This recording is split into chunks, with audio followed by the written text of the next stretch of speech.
आज WordPress website की second part की वीडियो ही है और आज मैं बताने वाला हूँ कि थीम कैसे इंस्टॉल करना है। जैसे कस्टमाइज डैशबोर्ड वाले पार्ट में जाएंगे।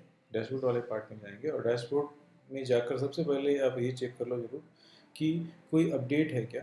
कोई अगर अपडेट होती है तो सबसे पहले आप लेटेस्ट जो भी अपडेट है वो आप कर लो।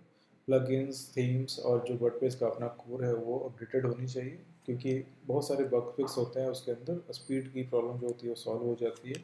तो इस तरह से वो धीरे धीरे धीरे आप जब इस तरह से अपडेट करेंगे रेगुलर बेसिस पे तो आपकी साइट पे कम से कम एरर रहेगी। ठीक है, तो ये प्लगइन्स वाले में मैं गया और प्लगइन पे मैं सारे को सिलेक्ट करके मैंने इस तरह से अपडेट का ऑप्शन डाल दिया। ये अपडेट हो गया। ये रेगुलर एक रूटीन वर्क रखना है कि हमें जब भी अपनी डैशबोर्ड में आए तो एक अपडेट का ऑप्शन डाल देना है। अभी एक बहुत ही इंपॉर्टेंट चीज़, जब भी आप वेबसाइट रनिंग जब डेवलपमेंट स्टार्ट करते हैं तो एक बहुत बड़ी प्रॉब्लम आती है कि हमने कुछ भी बनाया और क्लाइंट को दिखाने के लिए लिंक शेयर किया। ठीक है, कभी कभी क्लाइंट कुछ चेंजेस करने के लिए बोलते हैं हमें, और हमें अपनी पूरी पूरी जो डिज़ाइन होती है वो हमें सेव कर रखनी होती है, ताकि अगर कुछ भी ऐसा हो जो डिज़ाइन पहले जैसा ना, पहले वाली डिज़ाइन अच्छी है, अभी वाला डिज़ाइन बहुत अच्छी नहीं लग रही है, तो अपने पुराने डिज़ाइन को वापस से रिस्टोर कर सकें।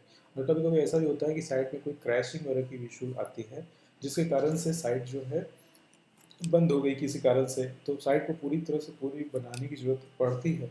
तो क्या करना है हमें कि एक बैकअप प्लान रखना है। बैकअप प्लान का मतलब हमें एक प्लगइन इंस्टॉल करने हैं और उस प्लगइन को पूरी तरह सेट करना है। तो मैं डिजाइनिंग बताने से पहले आप लोग को ये बैकअप कैसे रखना है इसके बारे में बताना मुझे लगा ज़रूरी है। जैसे इस प्लगइन का नाम है अपड्राफ्ट प्लस।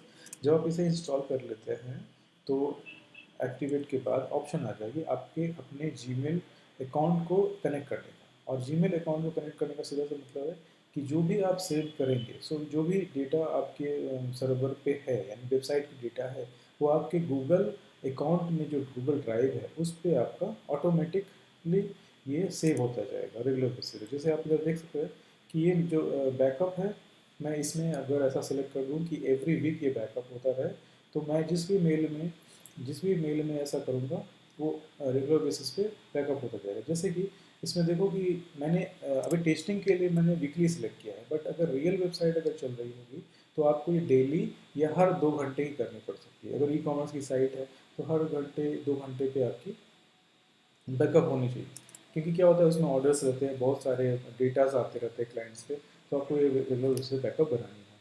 अभी क्या करना है कि जैसे मैं फ़िलहाल के लिए अभी वीकली कर लेता हूँ, क्योंकि मैं सिर्फ टेस्ट कर रहा हूँ। क्योंकि अगर मैंने वीकली किया तो मुझे बार बार ये बैकअप नहीं होगा और मेरी जो हार्ड डिस्क है, जो हार्ड गूगल ड्राइव है, वो तुरंत फुल नहीं होगी।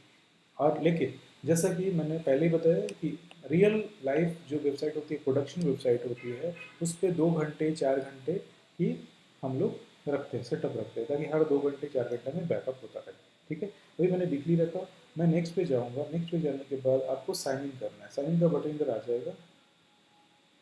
साइन इन का बटन आ जाएगा, आपको अपनी जो भी ईमेल आईडी आपको चाहिए वो ईमेल आईडी आप इधर में सेव कर सकते हैं। जैसे फिलहाल के लिए मैं ये इस मेल आईडी पर सेव कर लेता हूँ। जो भी मेल आईडी आपको ऐसी लग रही है जिसमें बहुत अधिक डेटा नहीं है, तो उस पर आप अपनी बैकअप बना सकते हैं। ठीक है, अभी मुझे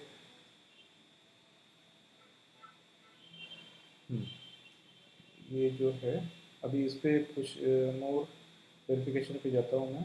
और ठीक है,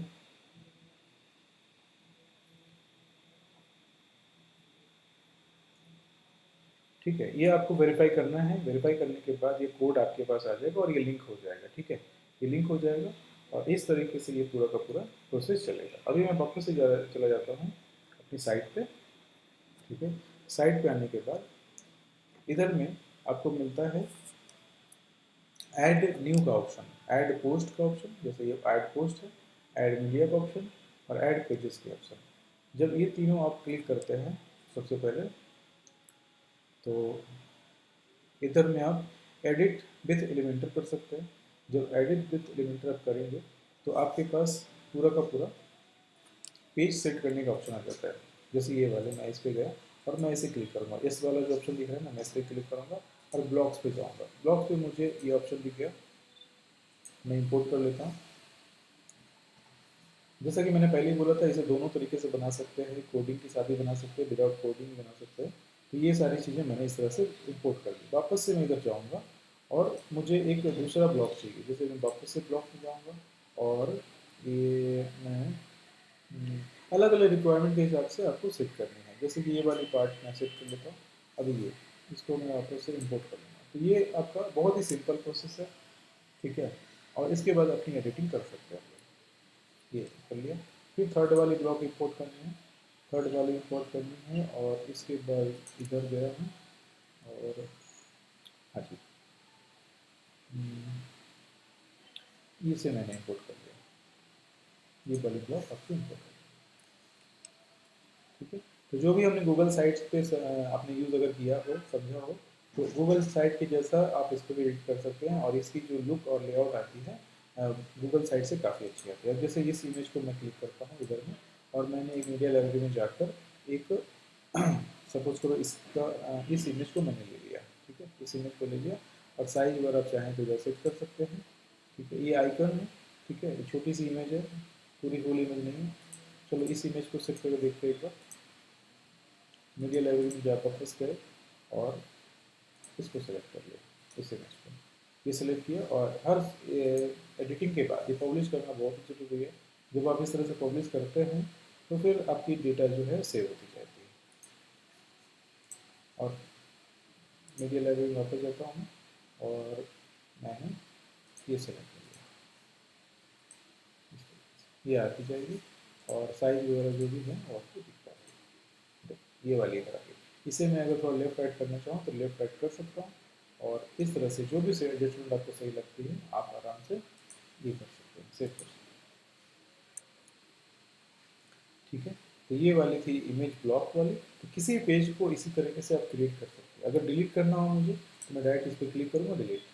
और अगर मुझे एक वापस से इसके ऊपर कुछ लगाना है तो ये प्लस वाली साइन दिख रही है, इस प्लस वाली साइन को मैं क्लिक करूँगा और इस तरह से इस वाले ऑप्शन पे जाऊँगा और ब्लॉक, ये ब्लॉक वाला पार्ट है। तो मुझे एक हीडर के लिए एक इमेज चाहिए, हीडर के लिए एक इमेज चाहिए, अच्छी इमेज चाहिए। और हीडर की जो इमेज है वो मैं इसे भी ले सकता हूँ, ये ले सकता हूँ, लेकिन मुझे थोड़ी बड़ी इमेज वाली चाहिए। बड़ी इमेज की बड़ी इमेज, हाँ जी, इसमें इस इमेज को मैं यूज़ कर सकता हूँ, ठीक है। ओके, ये इमेज को मैं, तो इस तरह से आपकी जो हीरो सेक्शन है ऊपर का जो पार्ट है वेबसाइट का वो इस तरह से क्रिएट हो जाएगा। अभी पब्लिश करेंगे, पब्लिश करेंगे और इधर में प्रीव्यू का ऑप्शन है, ठीक है, प्रीव्यू बटन दबाया, साइट इस तरह से आ गई। इसमें अभी एडिटिंग कर सकते हो, अभी मैंने सिर्फ ब्लॉक सेव किए हैं, इसमें सारी चीज़ें जो है इस तरह से जो दिख रही है तो सारी चीज़ें आप एडिटिंग आराम से कर सकते हैं। जैसे कि अभी इधर में जाएंगे और इस इमेज को मैं मुझे थोड़ा सा सेट करना है ऐसे, है ना, ऐसे, तो ये मैं कर सकता हूँ, ठीक है। पब्लिश, इधर ऑटो रिफ्रेश हो जाती है, अब ये ठीक हो गई, ठीक है। ये वाली जो पर टेक्स्ट जो दिख रही है ये भी हटा हटा सकते हैं, ये आने वाले सेशन में मैं आपको बताऊंगा। इतना आप लोग लॉगिन करने के बाद कर लेना। और उसके बाद अगर आपको पेज चेंज करने हैं, पेज चेंज करने हैं, जैसे ये वाली पार्ट है ना, तो डिफरेंट डिफरेंट पेजेस की सेक्शन इधर में आपको दिखते रहेगी। आप किसी पेज को किसी भी तरीके से किसी भी इमेज कंटेंट से रिप्लेस कर सकते हैं। जैसे फिलहाल के लिए सोचो कि मैं इस वाले कंटेनर को डिलीट कर देता हूँ, कंटेनर को डिलीट कर दिया। अभी इसमें मैंने प्लस का ऑप्शन दिया, ठीक है, प्लस का ऑप्शन देखो इधर में मैंने डाला, लेकिन प्लस का जो ऑप्शन दिया है डाला है मैंने ये वाले इधर में कंट्रोल जेड, ठीक है। प्लस का जो ऑप्शन आया था मेरा, इसमें मुझे ये वाली अधिक से अधिक यूज़ करने की कोशिश करनी, क्योंकि इसमें आपका रेडीमेड सारे ब्लॉक्स मिल जाते हैं और आपका टाइम जो है बचता है, ठीक है। इतने सारे ये ऑप्शन एक्सप्लोर करो। ये ऑप्शन कहाँ से आया, बिल्कुल प्लस वाले साइन पर जब क्लिक करते हैं तो ये वाली ऑप्शन आती है, ठीक है। और इसे प्लस करते हैं इस तरह से, इम्पोर्ट, ठीक है, ये आपका इनपुट हो गया। किसी भी इमेज को हम रिसाइज कर सकते हैं, ड्रैग एंड ड्रॉप कर सकते हैं, बहुत ईजी। अब इस तरह से पब्लिश कर सकते हैं, ठीक है। प्रीव्यू अगर देखना चाहते हैं तो हम प्रीव्यू में देख सकते हैं इस तरह से, ठीक है। इसमें जो इमेज है वो दिख नहीं रही है, तो इसकी कलर भी हमें चेंज कर सकते हैं। तो आने वाली वीडियो में उसके बारे में